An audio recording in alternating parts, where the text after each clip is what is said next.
जय हिंद दोस्तों, सभी भाइयों को राम राम। कैसे हैं आप सभी?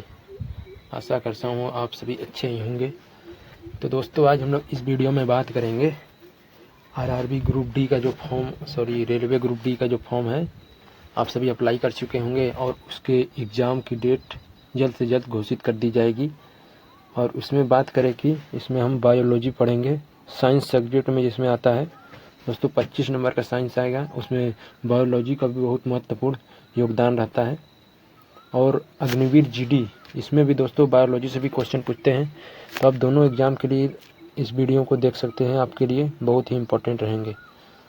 तो दोस्तों, वीडियो शुरू करने से पहले जो भी चैनल पर नए हैं दोस्तों, सब्सक्राइब कर लीजिएगा और वीडियो पसंद है तो लाइक करिए, शेयर करिए, क्योंकि ऐसा वीडियो बनाने में दोस्तों बहुत मेहनत लगता है। अगर आप मेरा सपोर्ट करेंगे तो और भी मोटिवेट होंगे वीडियो बनाने के लिए। तो चलिए दोस्तों, वीडियो को स्टार्ट करते हैं। तो दोस्तों देखिए, हम आज क्या पढ़ेंगे, ह्यूमन ब्लड, मानव रक्त जो होता है उसके बारे में अध्ययन करेंगे और कितने प्रकार के होते हैं और इसमें क्या क्या पाए जाते हैं, सभी के बारे में इस वीडियो में डिटेल से देखेंगे। तो दोस्तों चलिए स्टार्ट करते हैं। देखिए, आपको पहला स्टार मार्क करके लिख लीजिएगा, कहीं नोट कर लीजिएगा। रक्त एक तरल संयोजी ऊतक है, आप लोग जानते ही होंगे। ब्लड इज संयोजी ऊतक है, मतलब कहने का मतलब। और इसमें क्या बोलते हैं कि मानव शरीर में रक्त की मात्रा शरीर के भार का लगभग 7% होता है। मतलब जितना भार लगभग है मनुष्य का, उसमें 7% होता है। मान लीजिए एक व्यक्ति का वेट 100 kg है तो 7 kg उसमें ब्लड होगा। आगे देखेंगे, रक्त एक क्षारीय विलयन का है जिसका पीएच मान याद रखिएगा दोस्तों कितना होता है, 7.4। मोस्ट इम्पॉर्टेंट है दोस्तों, याद रखिएगा। आगे देखेंगे, एक वयस्क मनुष्य मतलब युवा जो मनुष्य है, मतलब का औसतन 5 से 6 लीटर रक्त होता है।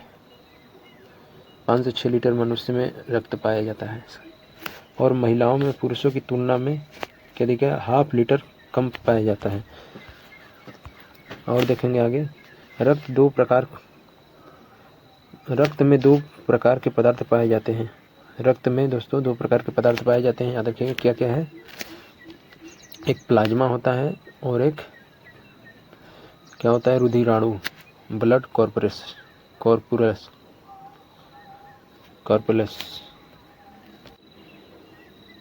और देखिए दोस्तों, प्लाज्मा के बारे में देखेंगे। पहले प्लाज्मा आप लोग जानते होंगे, थोड़ा पढ़े होंगे कक्षा 10 में। यह एक प्रकार का आजीवित तरल भाग होता है जो रक्त में लगभग 60% प्लाज्मा होता है। इसका 90% भाग क्या होता है, आगे देखेंगे, जल होता है। मतलब प्लाज्मा में जो होता है जितना ना, उसमें 90% क्या होता है, जल होता है। और प्रोटीन 7% होता है, 0.9% लवण होता है, 0.1% ग्लूकोज होता है। तो मतलब क्या होता है, सबसे अधिक जल होता है प्लाज्मा में। और वो पूरे रक्त का जो है 60% भाग क्या होता है, प्लाज्मा होता है। 40% क्या होगा तब, रुधिराणु। इधर दूसरा भाग जो यहाँ पर रुधिराणु दिया था ना, ये हो जाएगा 40%। आगे देखेंगे दोस्तों, श्वेत पदार्थ बहुत कम मात्रा में होते हैं। इसकी कोई नगाड़े मतलब कि बहुत चीज़ होते हैं रक्त में। मेन पार्ट आप लोग जान लीजिए।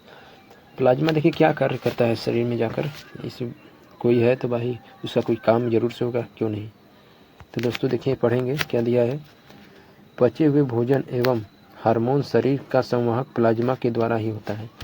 मतलब संवहन करने का काम करता है प्लाज्मा, पचे हुए भोजन एवं हार्मोन्स का। और देखिए आगे देखिए, सीरम क्या होता है। देखिए सीरम, जब प्लाज्मा में से फाइब्रिनोजोन नमक प्रोटीन निकाल लिया जाता है तो शेष भाग प्लाज्मा सीरम कहा जाता है। मतलब प्रोटीन निकालने के बाद जो बचता है उसे हम सीरम कहते हैं, याद रखिएगा। और देखिए रुधिराणु के बारे में देखेंगे। देखिए ब्लड कॉर्पस्कल जो होते हैं, ये 40% भाग होता है, आप लोग को बता चुके हैं। 60% अगर आपका प्लाज्मा होगा तो 40% रुधिराणु हो जाएंगे। और इसके 3 भागों में बांटते हैं। ये दोस्तों इम्पोर्टेंट है, याद रखिएगा। इसमें रुधिराणु देखिए, राइट ब्लड कॉर्पुलेशन WBC और वाइट ब्लड कॉर्पुलेशन और ब्लड प्लेटलेट्स, एक प्लेटलेट्स होता है। RBC WBT platelets. रुधिराणु 3 प्रकार के होते हैं। इसमें 3 भागों में बांटा गया है मतलब। और देखिए लाल रक्त कणिकाएं जो मोस्ट इम्पॉर्टेंट है आपके शरीर के लिए, मतलब कि आपको एक मनुष्य को जीवित रहने के लिए सबसे जरूरी। रेड ब्लड कॉर्पोरेशन और एरिथ्रोसाइट्स भी कहते हैं इसे, याद रखिएगा। और देखिए स्तनधारियों में लाल रक्त कणिकाओं, क्या दिया गया यहाँ पर, लाल रक्त कणिकाएं उभयातल होते हैं, मतलब उभरा की ओर होते हैं। मानव का जो रक्त होता है ना, मतलब इस प्रकार से उभरा हुआ होता है सभी, अगर इसे माइक्रोस्कोप से देखा जाए तब। कहने का मतलब इसमें केंद्रक नहीं होता है, इसमें 9 केंद्रक नहीं बन जाता है। अपवाद ऊट लामा को छोड़कर और नामक स्तनधारी RBC केंद्रक पाया जाता है, और सभी स्तनधारी में केंद्रक पाया जाता है। मतलब इन दोनों को में पाया जाता है और सब किसी में नहीं पाया जाता है, इसका कहने का मतलब। और देखिए तो RBC का निर्माण अस्थि मज्जा में होता है, बोन मैरो जिसे कहते हैं। RBC का निर्माण उसी में होता है दोस्तों, याद रखिएगा इस बात को भी। और देखिए आगे देखेंगे, protein, iron, vitamin B2, folic अम्ल RBC का निर्माण में सहायता होती है। मतलब ये सभी अगर आपको RBC आपके वेन में कमी हो गई है उसमें मान के चलिए, तो आप लोग ये प्रोटीन ले सकते हैं, आयरन, विटामिन B2 ले सकते हैं और फोलिक अम्ल ले सकते हैं। ये सभी आपके बढ़ाने में सहायक है। और देखिए नोट करके लिखिएगा यहाँ पर, भ्रूण अवस्था में इसका निर्माण यकृत और प्लीहा में होता है। मोस्ट इम्पॉर्टेंट है दोस्तों, ये याद रखिए, यकृत और प्लीहा में निर्माण होता है। कब? भ्रूण अवस्था में, नहीं तो कहाँ होता है? अस्थि मज्जा में होता है, एक समान है।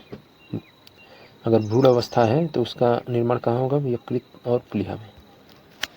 और देखिए इसका जीवन काल 20 से 120 दिन होता है, याद रखिएगा दोस्तों।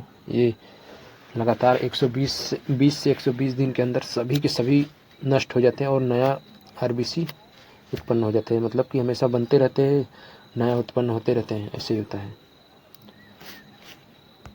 और आगे देखेंगे, इसकी मृत्यु यकृत या लीवर प्लीहा में होती है। मतलब लीवर और या प्लीहा में इसकी मृत्यु होती है, दोनों में। इसलिए यकृत और प्लीहा को RBC का कब्र कहा जाता है, कब्रिस्तान। कहाँ पर मरता है ये? यकृत और प्लीहा में।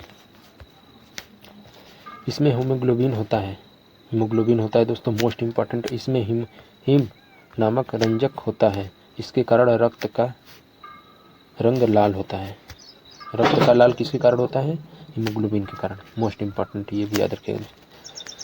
ग्लोबिन लौह युक्त प्रोटीन है जो ऑक्सीजन एवं कार्बन डाइऑक्साइड के संयोजक करने में क्षमता रखता है।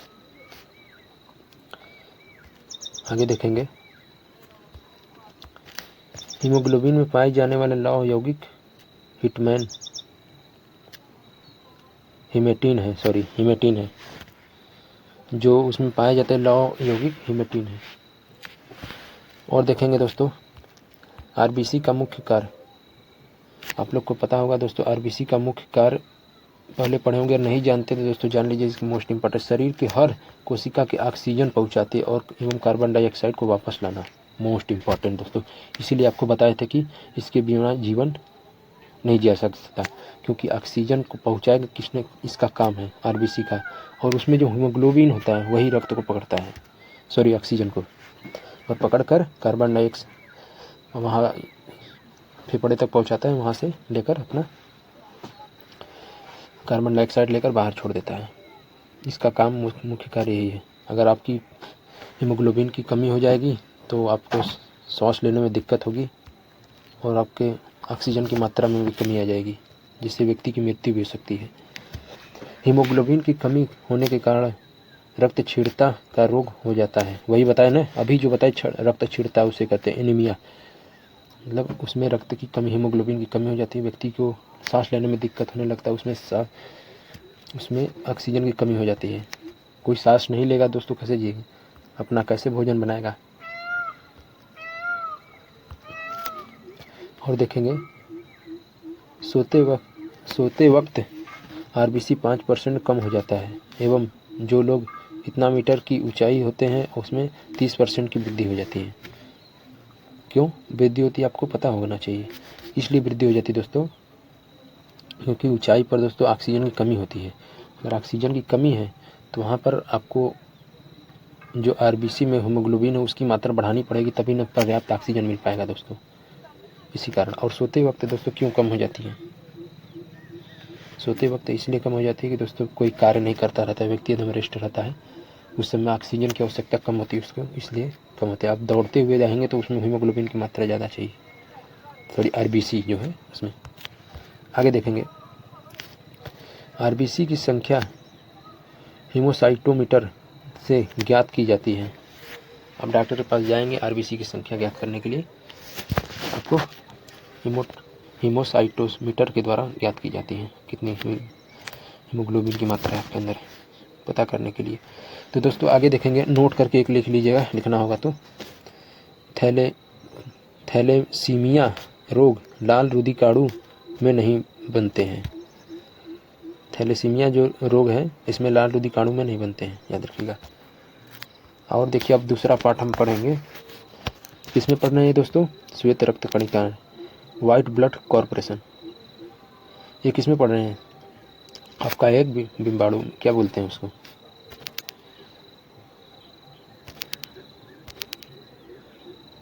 उसे हृदयाणु बोलते हैं दोस्तों। हृदयाणु में दूसरा प्रकार क्या है, श्वेत रक्त कणिका है।